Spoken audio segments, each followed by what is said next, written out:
Yo les gars, on se retrouve aujourd'hui pour une nouvelle vidéo. Aujourd'hui c'est une très petite vidéo qui va parler seulement des deux cartes Silhouette qui vont être jouées vraiment dans extrêmement beaucoup de decks vu que c'est une carte Link générique.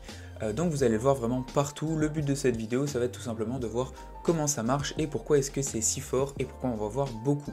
Donc on est parti pour la lecture et pour voir exactement à quoi servent ces deux nouvelles cartes Silhouette post-Infinite Forbidden. On commence directement avec la ligne qui est Silhouette Rabbit qui est bien une ligne 2 et qui va être Illusion. Pour ce faire, on doit juste avoir deux monstres à effet. Si cette carte est battle un monstre, aucun des monstres ne peut être détruit par battle. Au niveau de son autre effet, on peut utiliser ses effets suivants qu'une seule fois par tour. Si ce monstre là est invoqué par Link, on va pouvoir set une piège continue directement depuis le deck, tant que cette piège, elle dit bien dans son effet qu'elle va devenir un monstre. Ensuite, derrière ça, on ne peut plus utiliser cette carte comme matériel Link pour le reste de ce tour. Si une carte est invoquée spécialement depuis la zone magie et piège sur le terrain, et bien derrière, on va pouvoir target une magie ou piège que l'adversaire contrôle et la détruire. Au niveau de la seconde carte, c'est Silhouette, du coup la carte piège qu'on va principalement aller chercher avec le Link, mais je tiens à dire qu'il y a d'autres possibilités qui sont possiblement vraiment moins intéressantes, mais c'est possible d'avoir d'autres choses. Au niveau de Silhouette, c'est bien une piège continue qui va invoquer un monstre, on invoque spécialement cette carte en tant que monstre à effet Illusion, et derrière il va avoir ses effets. Si cette carte est invoquée spécialement, on peut target un nombre de cartes sur le terrain de l'adversaire qui contrôle, égal au nombre de monstres illusions qu'on contrôle et annuler leurs effets jusqu'à la fin du tour.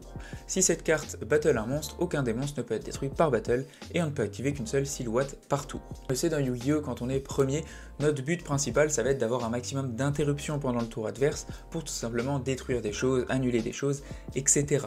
Dans la plupart des archétypes, ça reste en général propre à l'archétype et ils vont avoir leurs propres interruptions. Derrière ça, il va bien avoir des cartes qui vont être jouées un peu partout et Silhouette va en faire partie. Pourquoi? Parce que quand vous avez tout simplement deux monstres dans un archétype, vous avez votre combo et à la fin vous finissez avec deux monstres, et bien en fait vous allez pouvoir finir sur votre Rabbit.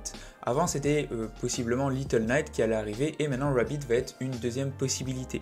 Au niveau de ces monstres qui vont créer une interrupt, et en plus on a juste besoin de deux monstres à effet, c'est quelque chose qui a toujours été très fort dans Yu-Gi-Oh! On l'a vu avec Little Knight qui a 113 € unité, on l'a vu avec la ligne Prédaplante qui a été bannie, et Rabbit va être tout aussi fort que ces autres cartes et sûrement un petit peu moins cher, donc ça c'est aussi très intéressant. La chose qui est vraiment intéressante aussi avec ces deux cartes, c'est que si vous touchez Silhouette dans votre deck, vous ne la jouez que x1, mais ça arrive de la toucher, et bien elle va être utile, parce que vous pouvez quand même l'activer sans avoir votre Link, et derrière vous allez quand même annuler un effet.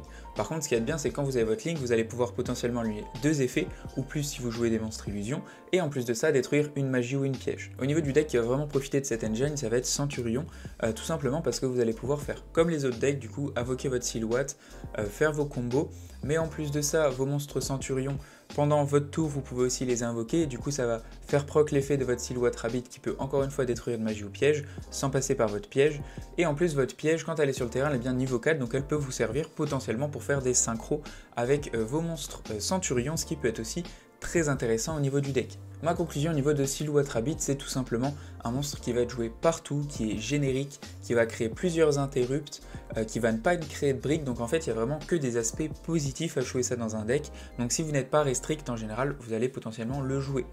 Donc voilà, merci en tout cas d'avoir regardé la vidéo, n'hésitez pas à me dire s'il y a des decks que vous trouvez par exemple d'autres choses qui sont vraiment intéressantes avec Silhouette Rabbit ou quoi. Merci d'avoir regardé, vraiment très légère vidéo, ciao ciao, à plus et abonnez-vous.